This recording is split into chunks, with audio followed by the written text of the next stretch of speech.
Despois de todo un ano de formación e organización, os alumnos do segundo curso de Tafaz de Carril levaron a cabo a iniciativa Marzo Sen Fronteiras. No evento practicaron diferentes actividades con persoas con discapacidade co obxectivo de fomentar a inclusión social a través do exercicio físico. É unha actividade que se fai ao longo de todo o ano.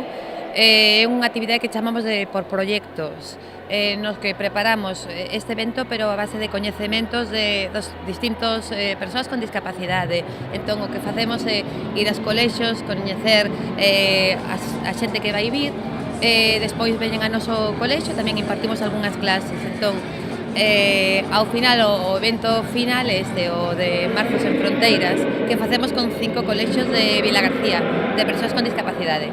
Os centros convidados foron Bata, con eles Amencer, o Centro de Educación Especial e o Centro Sayar. Tamén participaron os alumnos do primeiro curso titorizados polos de segundo.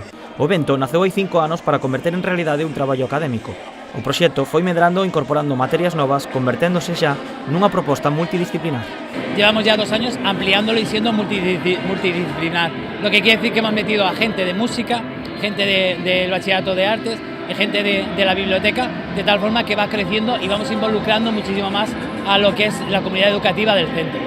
Siempre tenemos lo que es un poco de terapia animal, cada año vamos cambiando. El año pasado nos tocó todo el ámbito de animal que eran perros, este año fue lo que son las aves rapaces, y bueno, que cada año vamos incluyendo algunas novedades para que haya esta interacción también, que las personas con esta discapacidad pues, y nuestros propios alumnos interaccionen con la terapia, todo tipo de animales.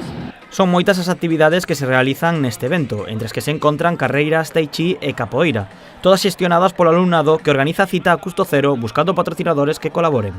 O acto pechouse ca visita de Sergio Álvarez, porteiro do Celta, que entregou diferentes premios aos participantes.